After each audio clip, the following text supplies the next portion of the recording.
Ben, o Bloque Nacionalista Galego vimos de manter unha xuntanza con representantes do Comité de Empresa de Vitrasa após o Goberno Municipal anunciar a pasada semana o inicio do procedimento de nova concesión do servizo de bus urbano da cidade de Vigo.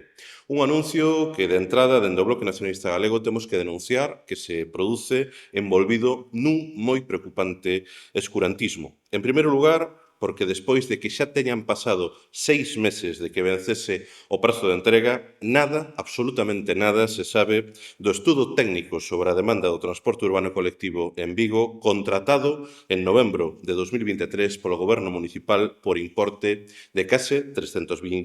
320.000 euros. Un estudo que ia ser a base para o deseño dos pregos e da actualización do mapa de liñas do servizo e que na súa elaboración debía incluir a realización de 4.000 enquisas en fogares e con persoas usuarias, enquisas das que non temos constancia que se teña realizado ningunha soa. Escurantismo tamén porque se eleva de maneira moi significativa o custo do servizo que a Arestora se sitúa por debaixo dos 24 millóns de euros por ano até uns 45 millóns. Falamos dun incremento de case o 90% do custo do servizo de bus urbano, mentras dende o Goberno Municipal, de maneira velada, de maneira sutil, se deixan caer xa posíveis axustes, posíveis recortes na prestación do servizo de bus urbano, por exemplo, no ámbito das parroquias rurais da nosa cidade. Escurantista tamén polo nulo diálogo por parte do Goberno Municipal de Abel Caballero, como demostra que non se teña convocado desde hai 5 anos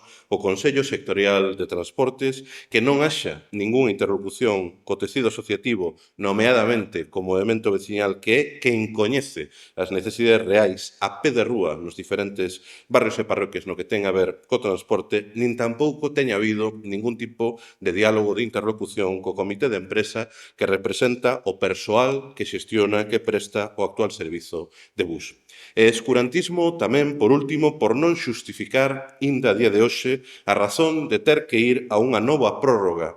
de cando menos 6 meses con Vitrasa, xa que o novo contrato entraría en vigor, no mellor dos casos, o vindeiro 1 de xaneiro do 2026, tendo en conta que o vencemento do actual contrato, da actual concesión, coñécese dende o momento en que se acordou a súa prórroga, dicer, dende hai 5 anos.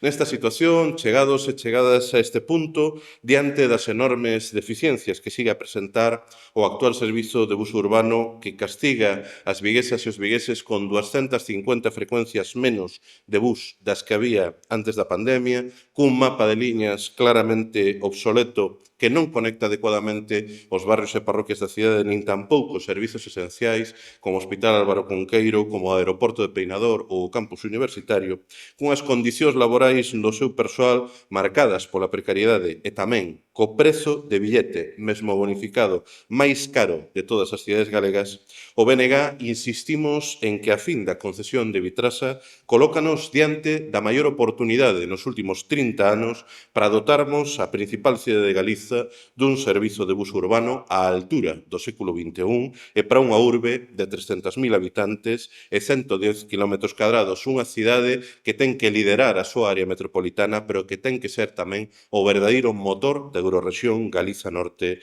de Portugal. Por iso, tendo en conta que parece inevitável por boca do propio goberno de Abel Caballero esta nova prórroga técnica con Vitrasa, o Bloque Nacionalista Galego insistimos en propoñer que é momento de aproveitar ese tempo, esa prórroga, para iniciarmos a remunicipalización do servizo de bus urbano, constituindo unha empresa municipal de transporte como as que xa existen noutras cidades galegas e no conxunto do Estado, mesmo en cidades de moito menor tamaño poboacional que Vigo. A fortaleza económica do Concello de Vigo, da que tanto presume Abel Caballero, permite que a xestión pública dun servizo público esencial como o transporte urbano sexa perfectamente posível en lugar de seguir a hipotecar a cidade unha década máis cunha xestión privatizada. Non sei se hai...